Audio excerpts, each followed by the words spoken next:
يهده الله فلا مضل له ومن يضلل فلا هادي له وأشهد أن لا إله إلا الله وحده لا شريك له وأشهد أن محمدا عبده ورسوله يا أيها الذين آمنوا اتقوا الله حق تقاته ولا تموتن إلا وأنتم مسلمون يا أيها الناس اتقوا ربكم الذي خلقكم من نفس واحدة وخلق منها زوجها وبث منهما رجالا كثيرا ونساء فاتقوا الله الذي تساءلون به والأرحام إن الله كان عليكم رقيبا يا أيها الذين آمنوا اتقوا الله وقولوا قولا سديدا يصلح لكم أعمالكم ويغفر لكم ذنوبكم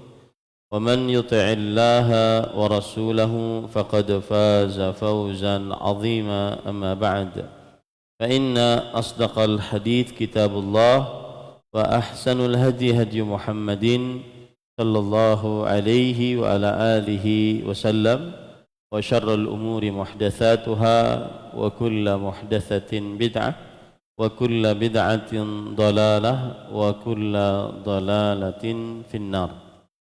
Alhamdulillah, kita bersyukur pada Allah Subhanahu wa taala pada hari ini, hari Selasa malam Rabu 25 Zulhijjah 1445 Hijriah, bertepatan dengan 2 Juli 2024. Kita dimudahkan kembali oleh Allah Subhanahu wa taala untuk duduk bersama di Masjid Al-Faruq, Kabupaten Banjar, Kalimantan Selatan, dalam sebuah kajian rutin setiap Selasa malam membaca kitab Al-Khulasah Al-Bahiyah di tertib Ahdath As-Sirah An-Nabawiyah, ringkasan yang menakjubkan tentang urutan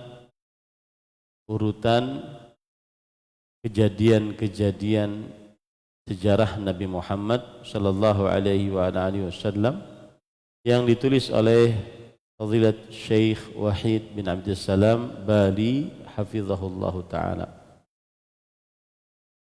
Salawat dan salam semoga selalu Allah berikan kepada Nabi kita Muhammad sallallahu alaihi wasallam, pada keluarga beliau, para sahabat, serta orang-orang yang mengikuti beliau sampai hari kiamat kelak. Dengan nama-nama Allah yang husna dan sifat-sifatnya yang ulia, kita berdoa, Allahumma inna nas'aluka ilman nafi'an wa rizqan tayyiban wa amalan mutaqabbala, Allahumma amin. Ahibati fillah, afanillah wa iyyakum. Mulai dari malam ini kita membahas tentang pasal yang baru, yaitu minal bi'tsati ila al-hijrah atau minal ba'tsati ila al-hijrah. Dari diutusnya Nabi Muhammad sallallahu alaihi wasallam sampai kepada hijrahnya Nabi Muhammad sallallahu alaihi wa ala alihi wasallam. Pada pertemuan sebelumnya kita sudah membahas bahwa Nabi Muhammad sallallahu alaihi wasallam di umur yang ke-38, 39, beliau senantiasa diberi petunjuk oleh Allah Subhanahu wa taala untuk bertahannuts atau bertahannuf, untuk beribadah, mengasingkan diri di Gua Hira di atas Jabal Nur. Dan para ulama rahimahumullahu taala, terjadi perbedaan pendapat di antara mereka tentang apa yang dilakukan oleh Nabi Muhammad sallallahu alaihi wasallam saat berdiam diri di Gua Hira. Dan kita sudah menyebutkan bahwasanya pendapat yang paling kuat dari pendapat para ulama adalah pendapat ulama modern di zaman sekarang yang sudah meninggal, Fadilat Syekh Al-Allamah Al-Faqih Muhammad bin Salih Al-Utsaimin rahimahullah, beliau mengatakan di dalam kitab tafsir Juz Amma, wa kana yas'adu ilal ghar alaihi salatu wassalam wa yatahannathu wa yata'abbadu lillahi azza wa jal bima fatahallahu alaihi. Dan Rasul sallallahu alaihi wasallam beliau senantiasa mendaki gunung Nur, kemudian bermalam di Gua Hira dan beribadah kepada Allah Azza wa Jalla dengan ibadah yang Allah Subhanahu wa taala bukakan, berikan petunjuk kepada Nabi Muhammad sallallahu alaihi wasallam. Jadi pendapat yang lebih kuat adalah bima fatahallahu alaihi, beribadah dengan apa yang Allah Subhanahu wa taala bukakan, dengan apa yang Allah Subhanahu wa taala bimbingkan kepada Nabi Muhammad sallallahu alaihi wa ala alihi wasallam. Kemudian para ikhwan yang dirahmati oleh Allah, ada pelajaran menarik dari kisah Nabi Muhammad sallallahu alaihi wa ala alihi wasallam, yaitu ketika beliau bertahannuts, beribadah, berkhalwat, menyendiri, mengasingkan diri dari orang lain di Goa Hira.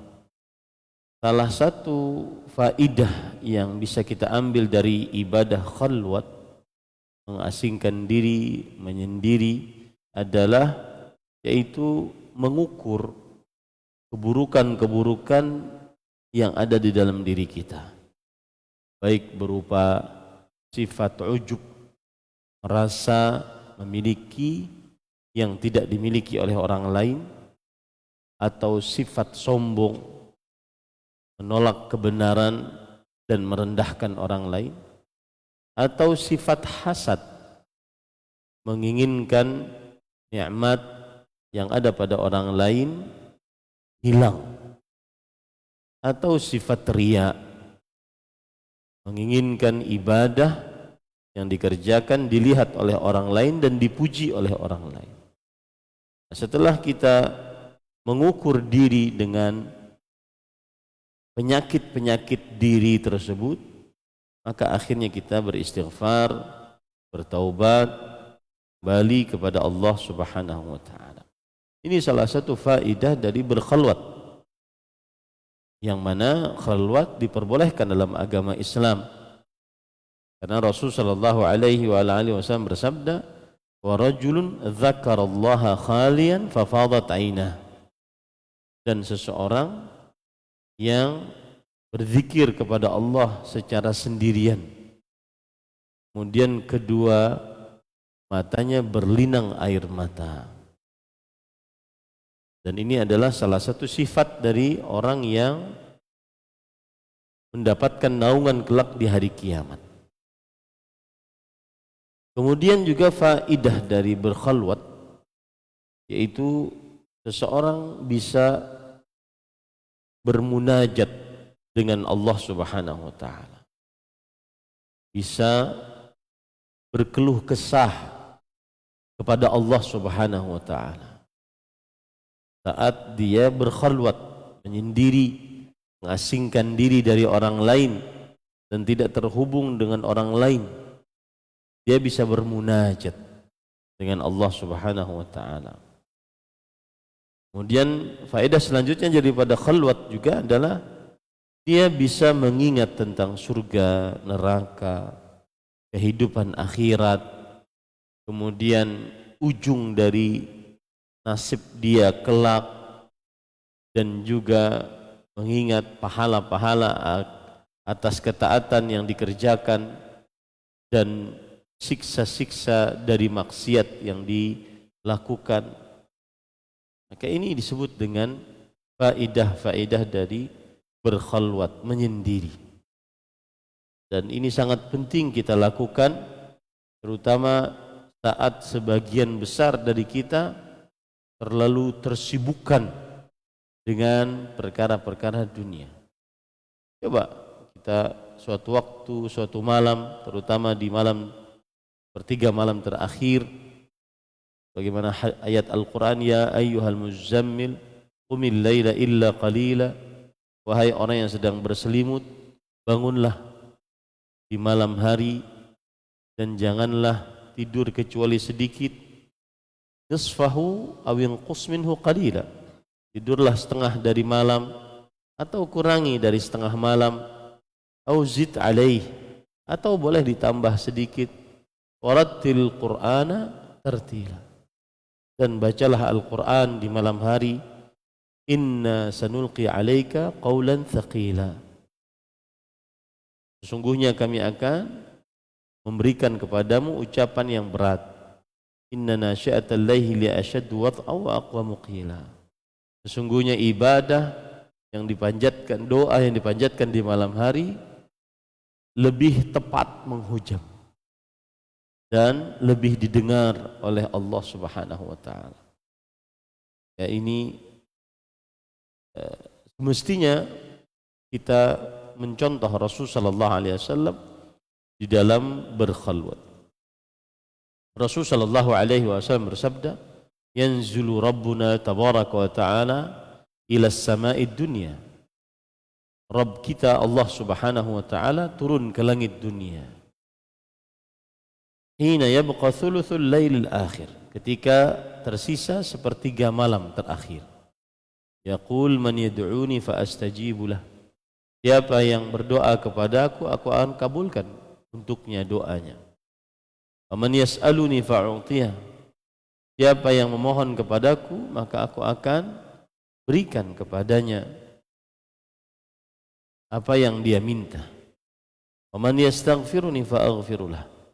Dan siapa yang beristighfar kepadaku, aku akan berikan maghfirah untuknya. Ini menunjukkan bahwasanya seseorang semestinya melakukan ibadah khalwat. Dengan ibadah tersebut seseorang akan mendapatkan ketenangan hati, kelezatan beribadah pada Allah Subhanahu wa taala. Kemudian pada ikhwan yang dirahmati oleh Allah Subhanahu wa taala, lalu kita baca dari pasal diutusnya Nabi Muhammad sallallahu alaihi wasallam sampai hijrahnya Rasulullah sallallahu alaihi wa ala alihi wasallam. Awalan, walamma balagha sallallahu alaihi wa ala alihi wasallam 40 sanah, ja'ahu Jibril alaihi salam bil wahyi min rabbih wa huwa fi ghari Hira. Yang artinya ketika Nabi Muhammad sallallahu alaihi wasallam berumur 40 tahun, maka datanglah kepada beliau Jibril alaihi salam dengan wahyu, dengan membawa wahyu dari Allah Subhanahu wa taala Rabbnya, dan beliau sedang di dalam goa Hira. Ini kejadian diceritakan oleh Aisyah radhiyallahu anha dalam riwayat Bukhari, yaitu Aisyah radhiyallahu anha berkata, awwalu ma budi'a bihi Rasulullah sallallahu alaihi wasallam minal wahyi ayyuhas salihah fin naum. Wahyu yang pertama kali didapati oleh Rasulullah sallallahu alaihi wasallam adalah mimpi-mimpi yang baik di dalam tidur. Fakana la yara ru'yan illa ja'at mithla falaqis subh. Dan tidaklah beliau melihat mimpi kecuali datang mimpi tersebut seperti terangnya waktu subuh. Maksudnya mimpinya terjadi. Mimpinya terjadi sebagaimana yang beliau lihat di dalam tidurnya, maka itu terjadi pada keadaan Rasulullah sallallahu alaihi wasallam. Tsumma hubbiba ilaihil khala. Dicintakan kepada Rasul sallallahu alaihi wasallam untuk menyendiri qabla an yanzi'a, wa kana yakhlu bi ghari Hira, dan beliau menyendiri di gua Hira. Gua Hira adalah sebuah gua yang ada di puncak Gunung Nur, dan pintu dari goa tersebut, kalau kita menghadap kepada pintunya, kita akan menghadap ke kota Mekah, dan dia 2 meter kali 4 meter saja. Fa yatahannatsu fihi wa huwa ta'abbudul layali dzawatil adad. Maka Nabi Muhammad sallallahu alaihi wasallam beribadah malam-malam itu. Dan beliau beribadah malam-malam itu beberapa malam. Qabla an yanzi ala ahlihi wa yatazawwadu lidzalik. Nanti kalau sudah habis bekal, maka beliau pulang ke keluarganya. Kemudian beliau ambil bekal lagi, lalu beliau kembali lagi ke Gua Hira. Tsumma yarji'u ila Khadijah radhiyallahu anha fayatazawwadu limithliha. Suatu saat Rasul sallallahu alaihi wasallam turun dari Gua Hira, pulang ke rumahnya, bertemu dengan Khadijah, kemudian membawa bekal. Hatta ja'ahul haqq wa huwa fi ghari Hira. Sampai datang wahyu yang benar dan beliau waktu itu sedang berada di dalam Gua Hira. Datangnya Jibril alaihissalam membawa wahyu pada waktu itu, menurut orang-orang yang ahli hisab, ahli hitungan kalender, itu pada hari Senin tanggal 11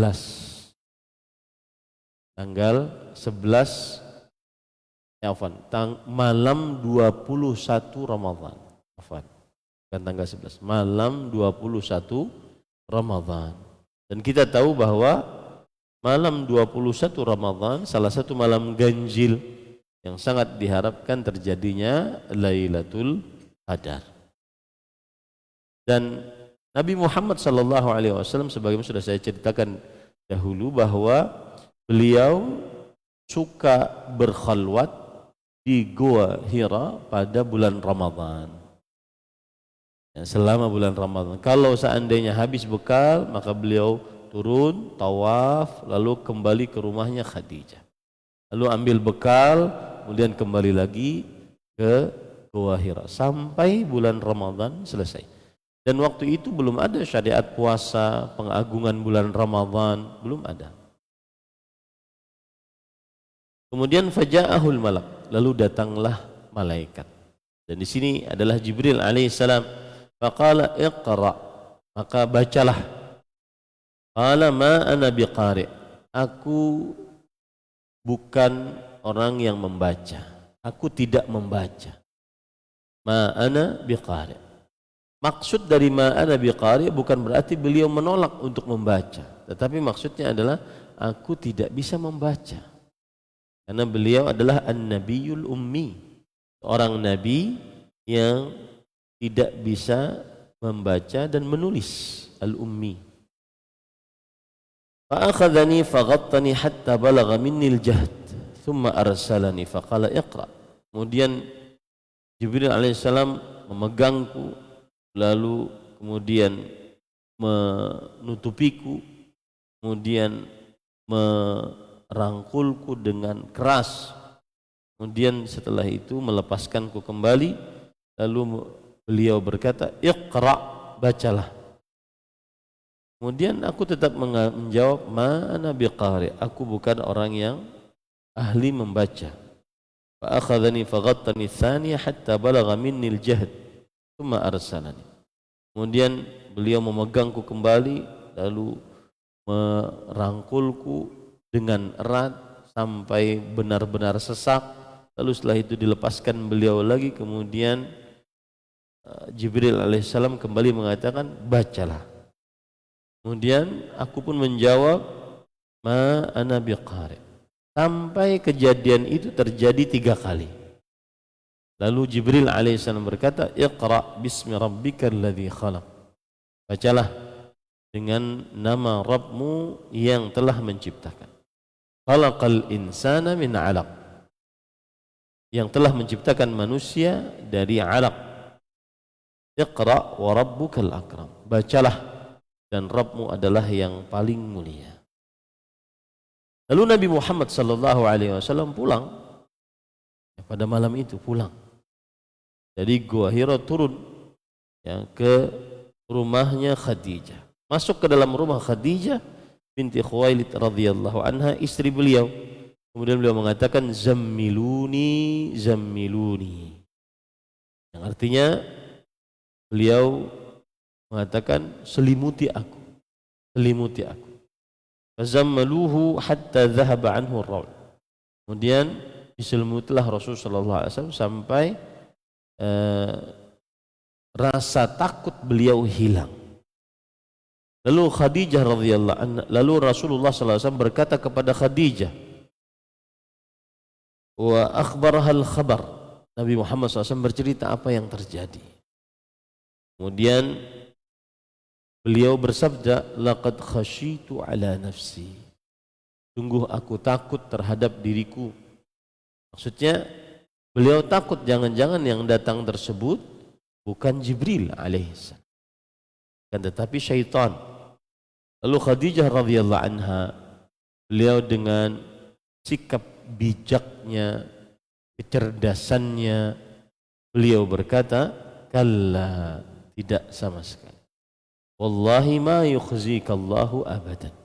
Demi Allah, Allah tidak akan menghinakanmu selamanya. Innaka la tasilur rahim. Sesungguhnya engkau selalu menyambung hubungan rahim. Wa tahmilul kalla, dan menanggung al-kalla. Al-kall artinya adalah orang-orang yang memerlukan bantuan. Wa taksibul ma'dum, dan memberikan pekerjaan ataupun bekal kepada orang yang tidak punya bekal. Wa tuqridh dhaif, memuliakan tamu. Wa tu'inu ala nawaibil haq, dan menolong orang yang memperjuangkan kebenaran. Ini semua adalah akhlak-akhlak yang mulia yang ada pada diri Rasul sallallahu alaihi wasallam dan juga diakui di tengah orang-orang Arab Quraisy pada waktu itu. Kemudian fantalaqat bihi Khadijah radhiyallahu anha hatta atat bihi Waraqah ibn Naufal. Lalu Khadijah radhiyallahu anha pergi membawa Rasulullah sallallahu alaihi wasallam kepada Waraqah bin Naufal. Nah, di sini tidak disebutkan ya. Kemudian siapa itu Waraqah? Waraqah bin Naufal bin Asad bin Abdul Uzza. Beliau adalah anak paman Khadijah radhiyallahu anha. Asad bin Abdul Uzza adalah paman Khadijah radhiyallahu anha, dan Waraqah bin Naufal anak paman Khadijah. Wa kana imra'an tanassar fil jahiliyah, dan beliau adalah seorang laki-laki yang masuk ke dalam agama Nasrani di zaman jahiliyah ataupun melakukan ajaran Nasrani di zaman jahiliyah. Dan wa kana yaktubu al-Ibrani, dan beliau menulis dengan tulisan Ibraniyah. Yaktubu minal Injil bil Ibraniyah, masya Allah yaktub. Beliau menulis dengan bahasa Ibrani kitab Injil. Beliau menulis dengan bahasa Ibrani kitab. Wa kana syaikhan kabiran qad ama. Dan Waraqah bin Naufal bin Asad bin Abdul Uzza, beliau sudah tua dan sudah buta. Qalat lahu Khadijah, ya ibna ammi. Khadijah radhiyallahu anha berkata, wahai anak pamanku. Ini berarti kan sepupu ya, sepupunya Khadijah. Isma' min ibni akhik. Dengarlah dari anak saudaramu. Dan kenapa disebutkan oleh Khadijah bahwa Rasul sallallahu alaihi wasallam adalah ibnu akhi, yaitu anak dari saudara laki-laki Waraqah bin Naufal. Dan ini adalah istilah orang Arab bahwa orang yang dekat itu disebut ibnu akh. Ibnu akh artinya adalah keponakan, dan keponakan termasuk anak yang patut untuk diperhatikan. Hanya di dalam adat orang Arab, kemudian juga dibenarkan dalam agama Islam bahwa al-khalah bimanzilatil bibi adalah termasuk daripada kedudukannya sama dengan ibu. Berarti apabila ada keponakan-keponakan itu seperti anak sendiri. Dan ini kami rasakan waktu kami tinggal di Arab Saudi.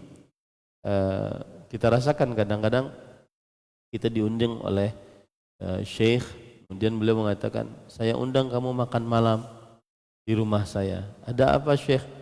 Karena ponakan saya baru lulus. Kita makan-makan saja. Baru lulus kuliah. Jadi dia bangga dengan keponakannya. Keponakan bangga dengan pamannya. Dan itu sebuah kedekatan yang semestinya terjadi antara keponakan dan paman. Kemudian kata Khadijah radhiyallahu anha, dengarkan dari keponakanmu ini. Lalu Waraqah berkata, ya bena akhi, madza tara? Wahai keponakanku, apa yang kau lihat? Lalu Rasulullah SAW menceritakan apa yang terjadi. Lalu Waraqah mengomentari, hadzan namus alladzi nazzalallahu ala Musa. Ini adalah namus, yaitu malaikat yang Allah Subhanahu wa taala turunkan kepada Nabi Musa. La laitani fiha jaz'an, alangkah indahnya aku kalau seandainya masih kuat saat engkau diutus menjadi nabi. Aku sekarang sudah tua. Laitani akunu hayyan idh yukhrijuka qaumuk. Alangkah indahnya ketika engkau dikeluarkan oleh kaummu, maka aku masih hidup. Kemudian ini menunjukkan bahwa kabar tentang datangnya seorang nabi itu memang sudah ada dalam kitab Injil, Taurat, sudah ada. Dan salah satu tandanya adalah orang tersebut akan dikeluarkan oleh kaumnya. Hanya Waraqah berkata, alangkah indahnya aku berada dan masih hidup di sisimu ketika kaummu mengeluarkanmu. La ansuruka nasran mu'azzara. Aku akan tolong engkau, bela engkau dengan pembelaan yang kuat. Lalu Rasulullah SAW bertanya, awa mukhrijiyahum, apakah mereka akan mengeluarkan aku dari tempat tinggal? Kemudian Waraqah menjawab, na'am, iya.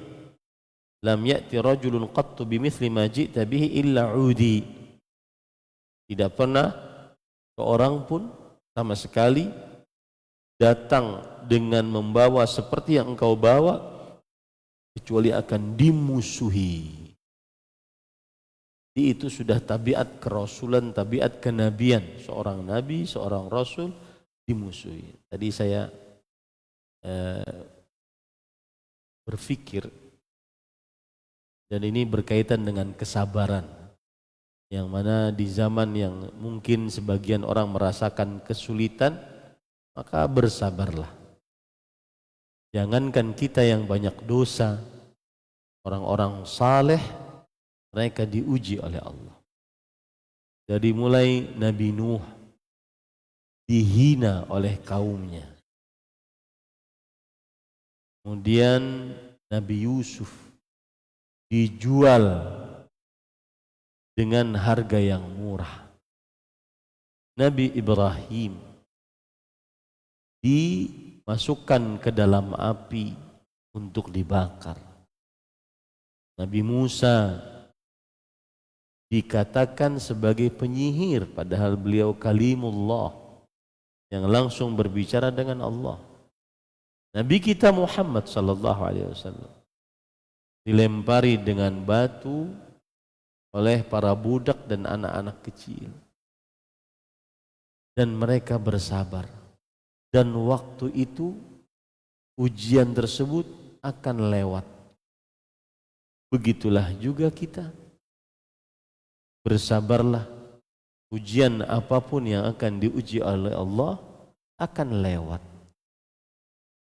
Bersabarlah. Ujian dengan kemiskinan, ujian dengan penyakit, ujian dengan kekurangan makanan dan harta, ujian dengan orang-orang yang dicintai diwafatkan oleh Allah, maka hari-hari itu yang sedih-sedih itu akan lewat. Begitulah dunia. Sungguh orang-orang saleh terdahulu yang merupakan orang-orang yang mulia di sisi Allah.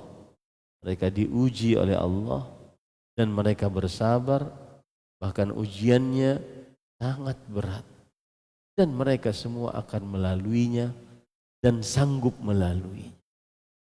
Maka hendaklah seseorang ketika dapati ujian seperti itu bersabarlah.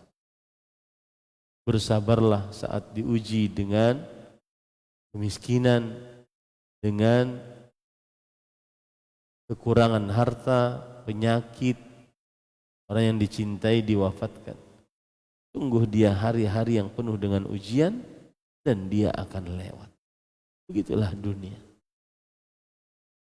Ini penting tafakkur seperti ini, karena sebagian orang tidak bersabar, akhirnya menghalalkan segala cara. Main riba untuk kepentingan dunia. Main judi untuk kepentingan dunia. Main hal-hal yang berkaitan dengan syahwat yang haram untuk kepentingan dunia yang sementara. Bersabarlah. Bersabarlah saat orang lain menyakitimu. Bersabarlah, karena dia akan lewat saja. Lewat, sudah selesai. Ini para ikhwan yang dirahmati oleh Allah Subhanahu wa taala. Lam ya'ti rajulun qattu bimithli ma ji'ta bihi illa 'udi.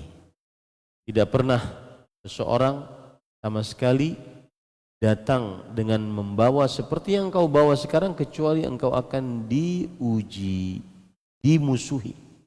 Wa in yudrikni yaumaka ansuruka nasran mu'azzara. Jika aku mendapati hari itu yang engkau sedang diuji, diusir oleh kaummu, disakiti, diintimidasi, maka aku akan membelamu dengan pembelaan yang sekuat-kuatnya. Tsumma lam yanshib Waraqah an tufi wa fatara al-wahyi. Dan tidak lama setelah itu Waraqah meninggal. Dan tidak ada yang berita yang benar apakah Waraqah masuk Islam atau tidak, wallahu a'lam.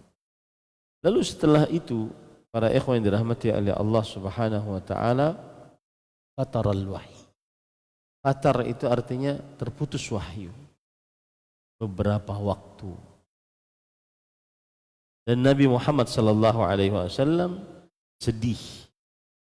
Dan salah satu hikmah dari terputusnya wahyu adalah liyatathabbata qalbun Nabi sallallahu alaihi wasallam, agar qalbu Rasulullah sallallahu alaihi wasallam itu kokoh untuk menerima wahyu selanjutnya. Para ikhwan yang dirahmati oleh Allah, dari cerita ini kita banyak ambil pelajaran. Pelajaran yang pertama yaitu penentuan dengan pasti kapan waktu diutusnya Nabi Muhammad SAW menjadi Nabi, yaitu terjadinya Jibril alaihissalam mendatangi Rasul SAW di Gua Hira. Kapan itu terjadi? Maka jawaban yang pertama adalah kalau hari tidak ada khilaf di antara para ulama. Hari yaitu hari Senin. Harinya hari Senin. Karena Rasul SAW ditanya tentang mengapa beliau berpuasa hari Senin. Beliau menjawab, "Dzaka yaumun wulidtu fihi wa yaumun unzila alayya fihi." Hari Senin aku dilahirkan di dalamnya, dan hari Senin diturunkan wahyu kepadaku. Adapun penentuan dengan pasti tentang bulan kapan Nabi Muhammad SAW diutus menjadi Nabi dan Rasul, bulan apa, maka berkata Imam Ibnu Qayyim Al-Jauziyah rahimahullahu ta'ala di dalam kitab beliau Zadul Ma'ad, terjadi ikhtilaf di antara para ulama tentang penentuan bulan diutusnya Nabi Muhammad sallallahu alaihi wasallam. Ada yang mengatakan tanggal 8 dari bulan Rabiul Awal. Ada yang mengatakan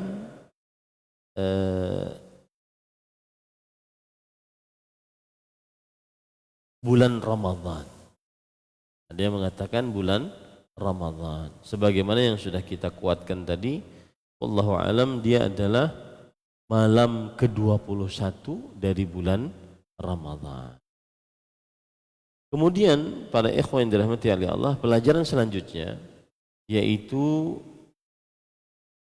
ketika Rasulullah sallallahu alaihi wasallam 3 kali dipegang dengan erat, dirangkul sampai Rasul sallallahu alaihi wasallam penuh sesak oleh rangkulan Jibril alaihissalam. Maka faedahnya di sini adalah agar dan itu terjadi 3 kali, agar Rasulullah sallallahu alaihi wasallam benar-benar kuat untuk menerima wahyu. Agar Rasulullah sallallahu alaihi wasallam kuat untuk menerima wahyu.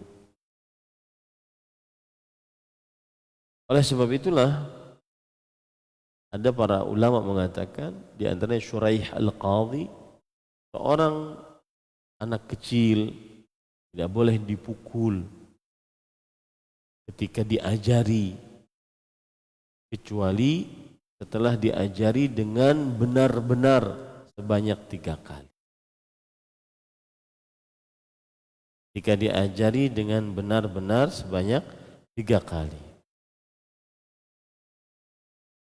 Ada lagi yang mengatakan sebaliknya, tidak boleh memukul anak kecil kecuali sebanyak 3 kali saat mengajari Al-Quran. Artinya gini, kalau kita ngajari anak kita, maka tidak boleh dipukul asalnya kecuali sebanyak 3 kali saat mereka belajar Al-Quran dengan orang tuanya. Ini pelajaran dikatakan oleh Syuraih Al-Qadhi dalam kitab, disebutkan dalam kitab Umdatul Qari yang ditulis oleh Imam Al-Aini rahimahullah. Seorang orang tua saat mengajari anaknya Al-Quran tidak boleh dipukul kecuali hanya 3 kali saja. Mungkin anaknya susah belajar Al-Quran, malas belajar Al-Quran, sering salah belajar Al-Quran, tidak boleh dipukul kecuali hanya 3 kali saja. Kemudian juga pelajaran dari kisah Nabi Muhammad SAW mendapatkan wahyu dari Allah Subhanahu wa taala, yaitu bahwa annal ilma huwa unwanu hadzal din. Ilmu adalah landasan agama ini. Ilmu adalah landasan agama ini. Mestinya seseorang tidak bisa berakidah yang benar, beribadah yang sesuai dengan sunnah Rasul sallallahu alaihi wasallam, bermuamalah yang baik dan benar, dan berakhlak beradab kecuali dalam ilmu agama, dengan ilmu agama. Seorang semestinya senantiasa dia menuntut ilmu agama.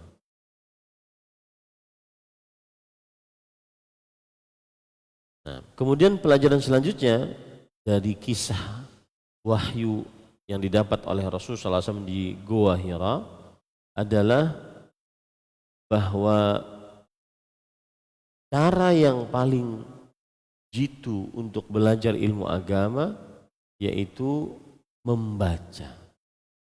Cara yang paling jitu untuk belajar ilmu agama adalah dengan membaca.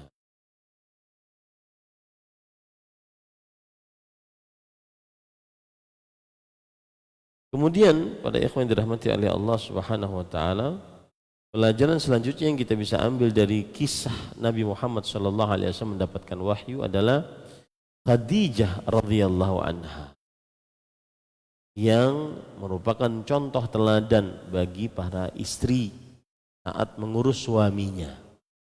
Ketika suaminya mungkin dalam keadaan berat, penuh masalah, ingin curhat, maka sang istri benar-benar mengayomi sang suami sehingga sang suami mendapatkan ketenangan. Coba perhatikan ketika Rasul sallallahu alaihi wasallam mengatakan zammiluni zammilun, yang artinya selimuti aku, selimuti aku. Pada saat itu beliau Khadijah radhiyallahu anha tidak berkata apa-apa, hanya mengerjakan sesuai dengan permintaan. Lalu ketika dilihat Rasulullah SAW sudah mulai tenang dan kemudian bisa diajak berbicara, maka beliau pun baru mengutarakan pendapatnya. Nah, ada sebagian istri kadang-kadang tidak bisa diajak curhat oleh suaminya, atau tidak bisa mengundurkan jadwal untuk ngobrol dengan suami.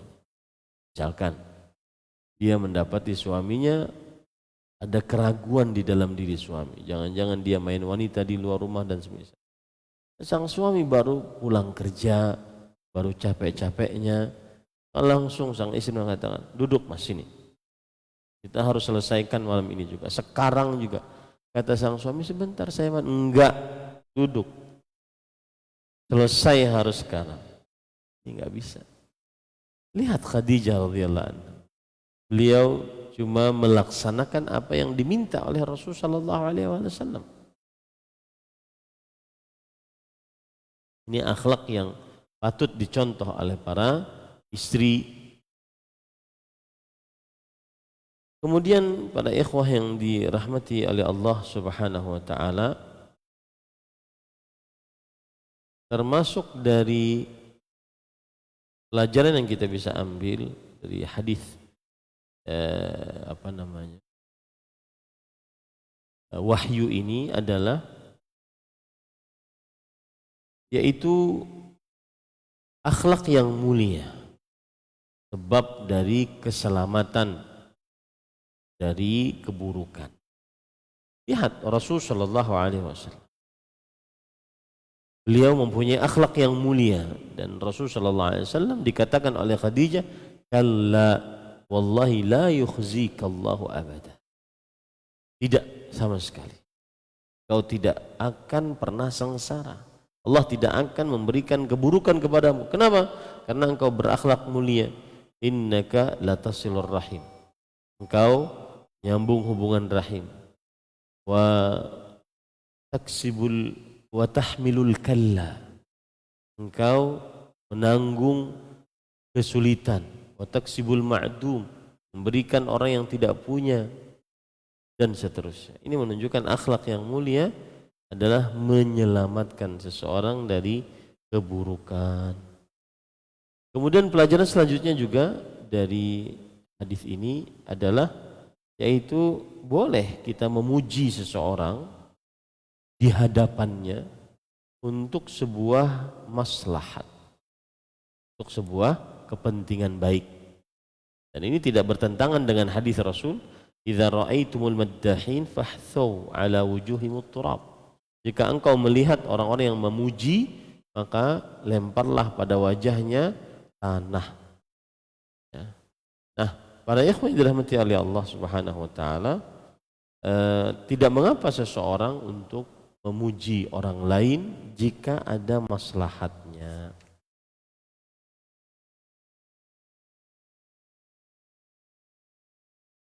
Kemudian para ikhwan yang dirahmati oleh Allah, pelajaran yang menarik juga adalah seorang pendakwah harus sabar. Ya, harus sabar. Karena begitulah tabiat dakwah. Apalagi yang mendakwahkan seperti dakwahnya Rasul sallallahu alaihi wasallam, harus sabar. Sabar dengan keadaan orang yang menolaknya. Sabar dengan keadaan orang yang merendahkannya, meremehkannya. Nah, kalau seandainya seorang pendakwah dia tidak sabar, maka semestinya dia lebih baik berhenti berdakwah. Karena orang yang berdakwah pasti harus sabar. Wa tawasau bil haqq wa tawasau bis sabr. Saling tolong menolonglah dalam kebaikan dan saling tolong menolonglah dalam kesabaran. Pasti itu. Ya. Orang yang berdakwah pasti mendapati keburukan dari orang lain, penghinaan, perendahan. Ya. dan seterusnya. Nah, ya itu dulu yang bisa disampaikan. Silahkan adzan dulu. Wallahu a'lam.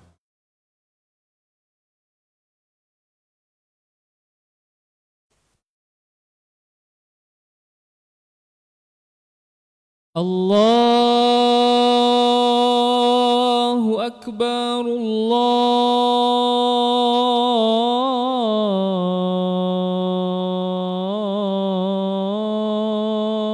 Akbar,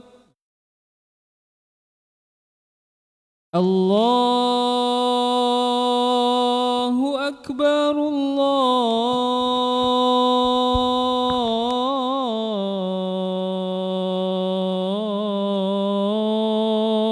Akbar.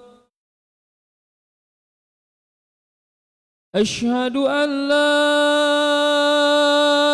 ilaha illallah.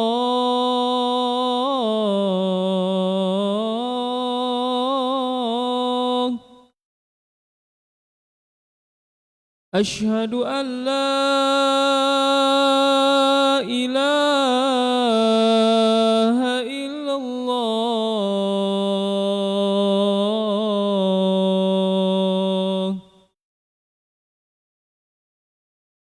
Asyhadu anna Muhammadar Rasulullah.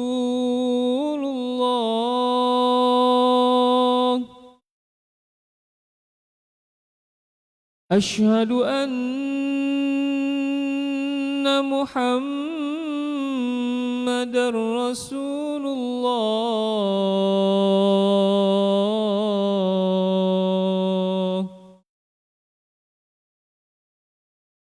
Hayya 'alas salah.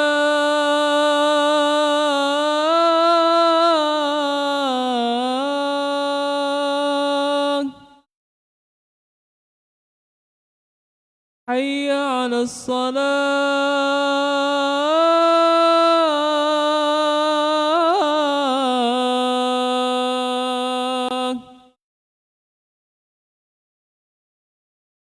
Hayya 'alal falah.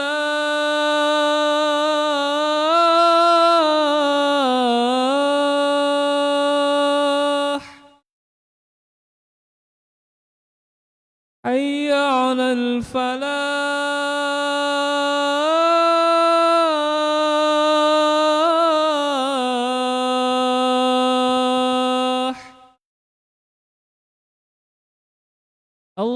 Allahu Akbar, Allahu Akbar. La ilaha illallah.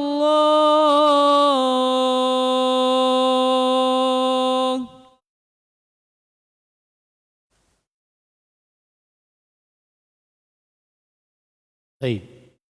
Itu tadi pelajaran yang bisa kita pelajari pada kesempatan kali ini. Kita masuk kepada beberapa pertanyaan yang disampaikan. Pertanyaan pertama yaitu apa hukum kerja sebagai fotografer? Maka jawabannya adalah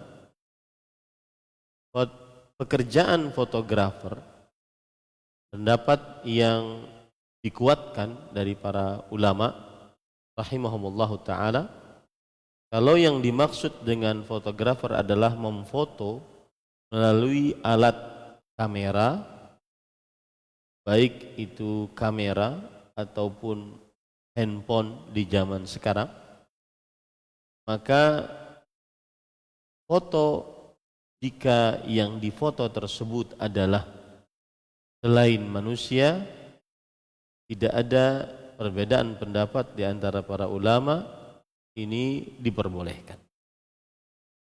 Tetapi jika yang dimaksud adalah memfoto manusia atau memvideo manusia, maka sebagian ulama memasukkan ke dalam hadis tentang at-taswir, yaitu menggambar. Rasulullah sallallahu alaihi wa ala alihi wasallam bersabda, "Inna asyaddan nasi 'adzaban 'indallahi yaumal qiyamah al-musawwirun." Sesungguhnya manusia yang paling berat siksanya di sisi Allah pada hari kiamat adalah al-musawwir, orang-orang yang menggambar, al-musawwirun.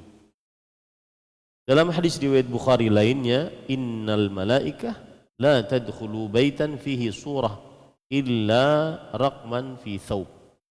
Sesungguhnya para malaikat tidak masuk ke dalam sebuah rumah yang di dalamnya ada surah, gambar. Dan gambar yang dimaksud di sini adalah gambar makhluk hidup. Bahkan dalam hadis riwayat Muslim, Rasulullah sallallahu alaihi wasallam menyebutkan siksa bagi orang yang menggambar. Qala Allah azza wa jalla, "Wa man adlamu mimman dhahaba yakhluqu khalqan ka khalqi. Fal yakhluqu dzarratan aw liyakhluqu habbatan aw liyakhluqu sya'iratan." Allah azza wa jalla berfirman, tidak ada yang lebih zalim daripada orang yang berbuat mencipta ciptaan seperti ciptaanku. Maka coba dia menciptakan satu zarrah, semut kecil, atau menciptakan satu biji, atau menciptakan satu biji gandum. Bahkan dalam hadis yang lain riwayat Bukhari dan Muslim, Rasulullah sallallahu alaihi wasallam bersabda, "Kullu musawwirin finnar." Setiap yang menggambar di dalam neraka. Yuj'alu lahu bi kulli surah sawwaraha nafsan fayu'adzabu bihi fi jahannam. Setiap yang menggambar di dalam neraka dijadikan untuknya di setiap gambarnya sebuah gambar agar dia memberikan ruh pada gambar tersebut, dan dia disiksa di dalam neraka jahanam. Nah, sebagian ulama berpendapat hadis-hadis tadi masuk ke dalamnya fotografi, yang mana pelakunya adalah fotografer.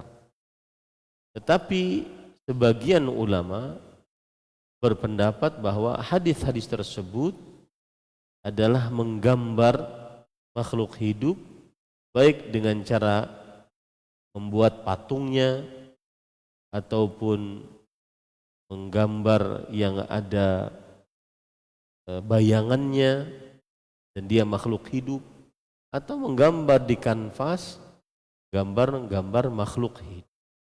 Adapun fotografi, maka dia tidak menggambar yang menyerupai ciptaan Allah, akan tetapi dia adalah seperti melakukan sesuatu yang persis semisal dengan apa yang dicipta oleh Allah Subhanahu wa ta'ala.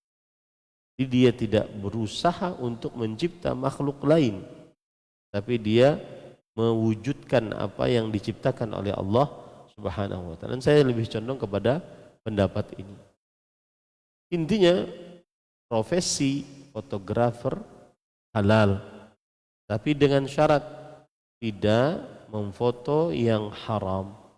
Di antaranya perempuan yang bukan mahramnya, ataupun foto-foto yang tidak ada manfaatnya, seperti memfoto makhluk hidup sedangkan tidak ada maslahat dari foto tersebut. Wallahu a'lam.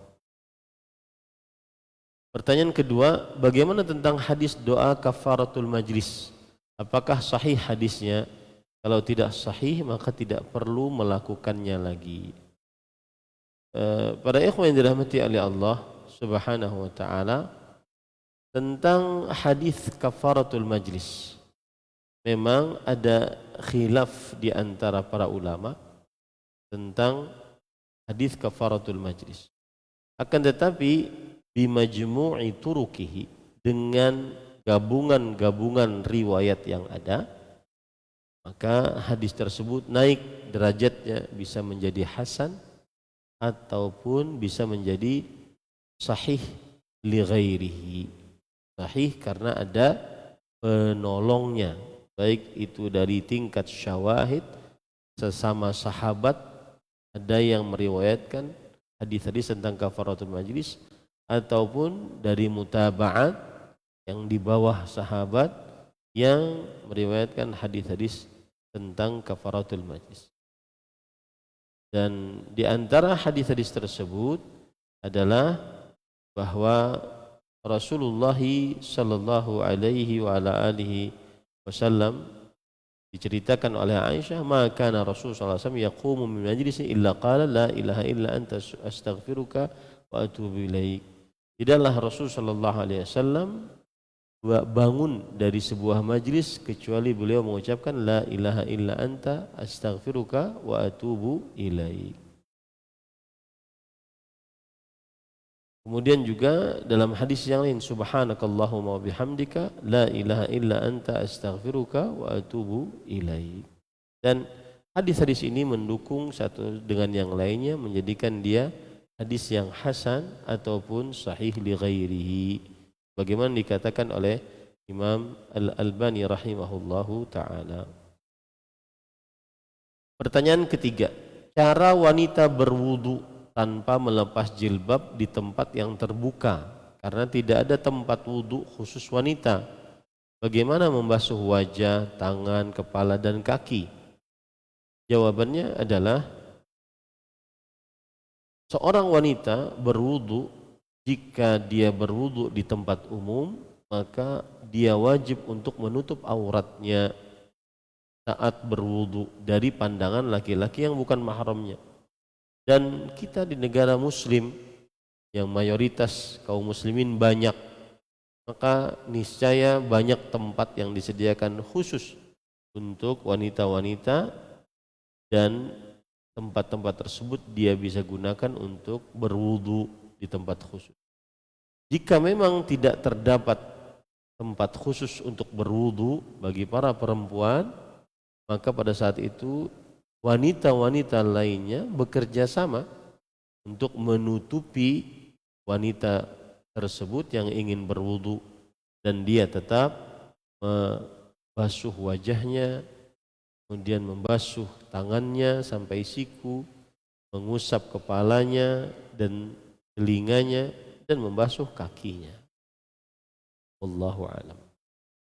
Pertanyaan keempat tentang riwayat malaikat berbentuk ayam jago yang besar kakinya di bumi dan kepalanya di bawah arsy. Dua, tentang riwayat malaikat berbentuk manusia, singa, banteng, dan elang yang memikul arsy. Apakah ini sahih? Maka para ikhwah yang dirahmati oleh Allah Subhanahu wa ta'ala, para malaikat memang mempunyai kekuasaan yang dikuasakan oleh Allah untuk berubah bentuk. Imam Al-Qurtubi rahimahullah berkata, Allahu ta'ala qad makkana al-malaikah wal jin min at-tashakkuli fi suratil mukhtalifah. Allah Subhanahu wa ta'ala telah memberikan kemampuan kepada para malaikat dan jin untuk berubah dalam bentuk rupa yang bermacam-macam, wattamtsili biha, dan juga menyerupakan diri dengannya. Ma'anna lin-naw'ain fi anfusihima khilaqan khassatan bihima khalaqahum Allah Ta'ala ilha. Meskipun dua jenis makhluk ini, malaikat dan jin, mempunyai jenis tubuh dan zat tubuhnya yang memang aslinya seperti itu. Jadi ini tidak ada khilaf di antara para ulama, dan dalil yang menunjukkan hal itu di antaranya surat Maryam. Allah Subhanahu wa taala berfirman, "Fatamassala laha basharan sawiyya." Maka Jibril alaihissalam menyerupakan diri untuk menemui Maryam dengan manusia yang sempurna,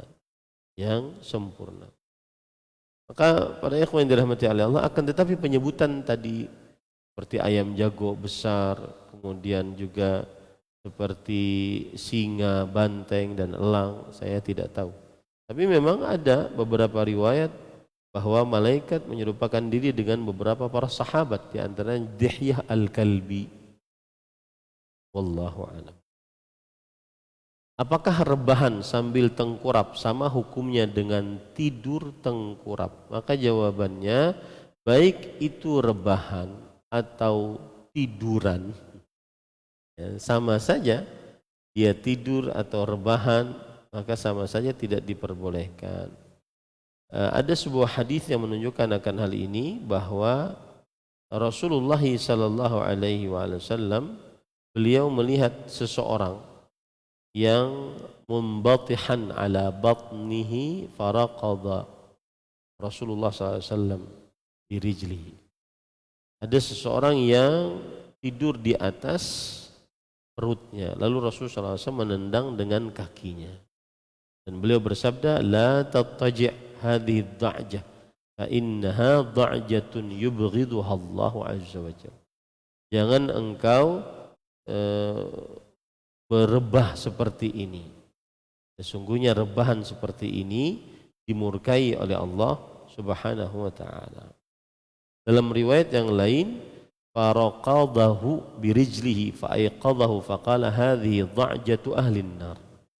Lalu Rasulullah SAW menendang dengan kakinya, kemudian beliau mengatakan ini adalah cara berbaringnya penghuni neraka. Hadis riwayat Imam Ahmad, Imam Tirmidzi dan yang lain. Kemudian pertanyaan selanjutnya adalah, ketika baru selesai sholat subuh lalu tersadar bahwa belum mandi junub, apakah harus mengulang sholat subuhnya? Maka jawabannya iya, wajib mengulang, karena dia sholat tidak dalam keadaan suci. Salah satu syarat wajibnya, salah satu syarat sahnya sholat adalah dalam keadaan suci. La sholata bi ghairi tuhur, tidak sah sholat tanpa bersuci. Suci di sini dari hadas kecil dan besar dan dari najis. Wallahu alam. Jadi dia wajib mengulang sholatnya. Pertanyaan terakhir, baru-baru ini ada kasus seorang ODGJ yang memutilasi teman ODGJ-nya. Apakah si pemutilasi juga akan diadili Allah di akhirat kelak? Jawabannya adalah, di dunia, di dalam hadis Rasul sallallahu alaihi wasallam, Rasulullah SAW mengatakan, rufi'al qalamu an thalatha, pena diangkat dari 3 orang. Anin naim hatta yastayqid, dari orang yang tidur sampai dia bangun. Wa anis sabi hatta yahtalim, dari orang yang bayi sampai dia mimpi balik. Wa anil al-majnun al-maghlubi ala aqli hatta yafiq, dari orang gila yang hilang akalnya sampai dia sadar. Ini menunjukkan bahwa seorang yang hilang akalnya dan tidak berakal, maka tidak ada dosa atasnya. Dan ini tidak dikisos. Imam Ibn Qudamah rahimahullah berkata, wattiflu wazzailu al-aql la yaqtulani bi ahad, yang artinya anak kecil dan orang yang hilang akalnya tidak dibunuh kalau dia membunuh orang lain. Tidak dibunuh kalau dia membunuh orang lain. Imam Qudamah berkata, la khilafa baina ahli al-ilm, tidak ada khilaf di antara para ulama, annahu la qisasa ala sabi wala majnun, bahwa tidak ada qisas atas anak kecil dan atas orang gila. Wa kadzalika kullu zailil aqli bisababin yu'dzaru fih, demikian pula setiap yang hilang akalnya dengan sebab yang diberikan uzur di dalamnya. Mithlun naim, seperti orang yang sedang tidur. Wal mughma alaih, orang yang pingsan. Wa nahwiha, dan semisal dari keduanya. Dalilnya tadi hadis riwayat Imam Abu Daud dari Ali bin Abi Thalib, bahwa pena pencatat buku catatan amal diangkat dari 3 orang. Wallahu alam. Ini yang bisa disampaikan. Sallallahu Nabi Muhammad walhamdulillahi rabbil alamin. Subhanakallah bihamdik asyhadu an la ilaha illa anta astaghfiruka wa atubu ilaik. Wassalamualaikum warahmatullahi wabarakatuh.